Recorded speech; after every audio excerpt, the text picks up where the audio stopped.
Looking for the easiest 3-minute supply and demand strategy on the face of the planet? This is what you're looking at right now, and I'm about to show you one of the trades that I took and just how simple it is.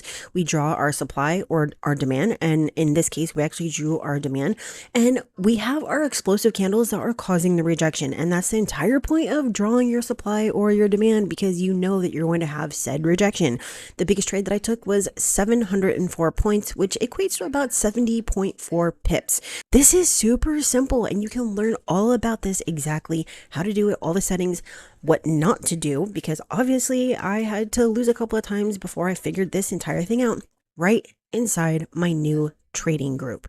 This is also where you're going to access a ton of other things like my other strategies, my programs, daily live streams, live trading, live classes, copy trading, signals, and more. So if you want to make an actual profit and stop going down the YouTube and TikTok rabbit hole of crap that just doesn't work, then use the link that you see on your screen and I will see you inside the new group.